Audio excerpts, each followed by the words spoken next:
Ensemble, préservons les 13 sonorités de la langue arabe qui n'ont pas d'équivalent en français et les significations de ces magnifiques prénoms. Aujourd'hui, c'est le tour de Kulthum, de Kawthar et même de Navir. Ils ont été francisés en Keltoum, Kautar. Ah ouais, j'ai vu ça. Kautar ou même pire, Koutar. Oh là là. Et Nader, le fameux Nader, en fait, c'est Navir. Pourquoi je les ai mis ensemble? Parce que dans ces prénoms, vous avez deux lettres qui ont des sonorités anglaises, le tha et le tha. Je vous explique après la générique.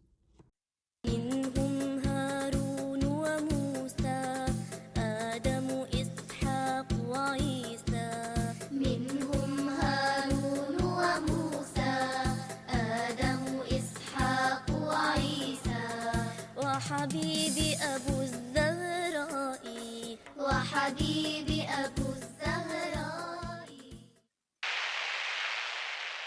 Bonjour, je m'appelle Alice et sur notre chaîne Aimons l'arabe, que ce soit YouTube ou Facebook, vous trouverez des dizaines de prénoms dont on explore les sonorités, la signification et la beauté graphique, c'est-à-dire la calligraphie. Retrouvez-nous et continuons la marche ensemble. La question du jour. Ça vient d'où, t'as du flous? Réponse en fin de vidéo. Alors, la signification de Kulthum.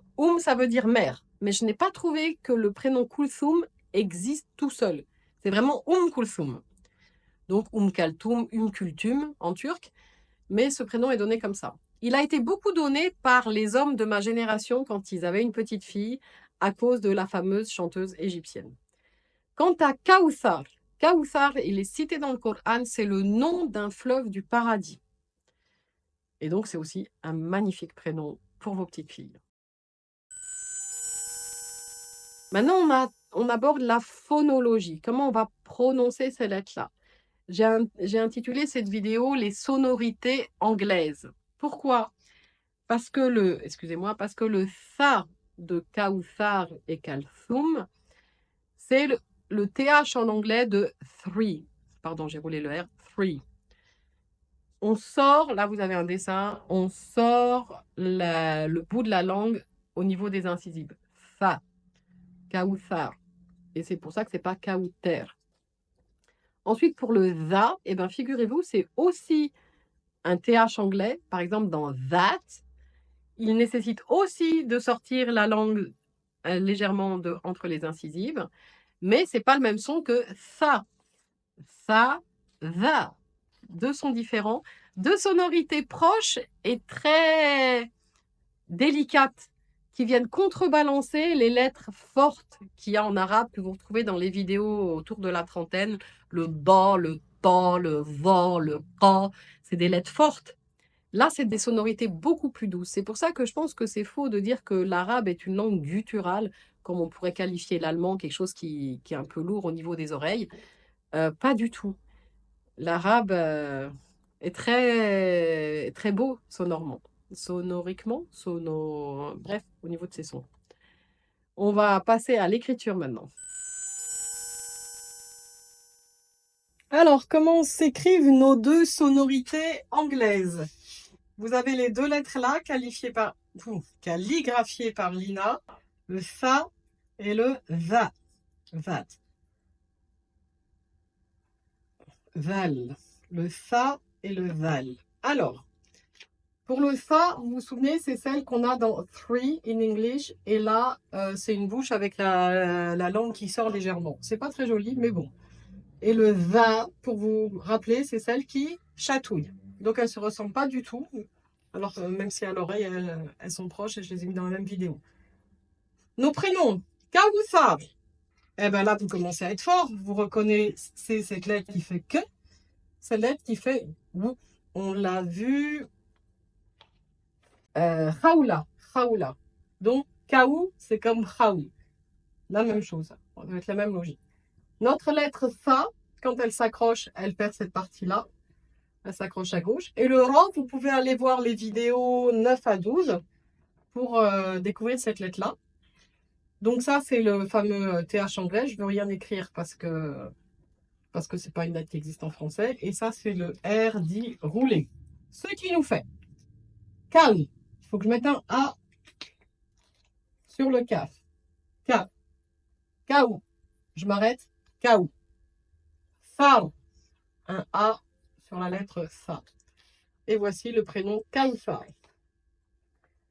Pour ceux qui ont vu que le short, vous pouvez aller dans la vidéo 41 voir d'où vient ce nom et ce qu'il signifie. Et ici, la lettre Val, celle qui chatouille en sortant le bout de la langue. Comment elle s'écrit? Comme ça. Donc ça, vous reconnaissez, c'est la lettre qui fait le son N. Ça, c'est celle-là, justement, V. Ça, vous reconnaissez, c'est un I long. Et ça, pour ceux qui ont vu les vidéos 9 à 12, vous savez que c'est un RO. Du coup, navire. On n'est même pas obligé de mettre le I là, vu qu'il y a un I long, c'est sûr que ça fait vie. Navire, qui n'est pas nader. On passe à la suite. Si vous avez été intéressé par tout ce que je vous raconte, maintenant c'est à vous de jouer. S'il vous plaît, laissez-nous un petit commentaire, une suggestion, parce que vous savez, les algorithmes, ils aiment tellement les commentaires. Ça permettra à d'autres que vous d'accéder à nos contenus, tout simplement. Et puis, je vous mets dans la description un lien pour adhérer à une association qui s'appelle Access, qui va, c'est aussi un petit geste que vous pouvez faire pour soutenir notre projet, puisque comme vous l'avez compris, après avoir commencé sur les prénoms, les sonorités arabes, les lettres, etc., j'ai bien l'ambition de vous apprendre à lire l'arabe. Et ça vous ouvrira des portes insoupçonnées. Réponse à la question, vous vous souvenez, c'était quoi?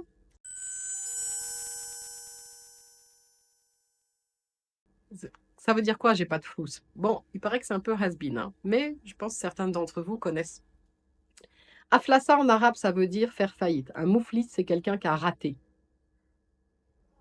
Bah, d'où ça vient ça? Enfin, quel est le rapport? Parce qu'en fait, ça a donné le mot fliss. Un fliss, c'est une petite pièce de peu de valeur. On pourrait dire un sou ou un centime. Et le pluriel de fliss, c'est foulous. Qui a donné quoi? Le fameux flous en français. Si tu n'as pas de flous, tu n'as même pas un copec en fait. Voilà d'où vient cette expression francisée. Le flous, c'est bien de l'arabe, littéraire à la base. On finit par des prénoms, d'autres prénoms qui contiennent cette lettre Tha. Vous trouverez Rothman dans les vidéos 100 et quelques. Pourquoi? Parce qu'il y a deux lettres arabes, Raw, le Ain, Rothman et le Tha. Donc, c'est les vidéos 100 et quelques, vous le retrouverez là-bas.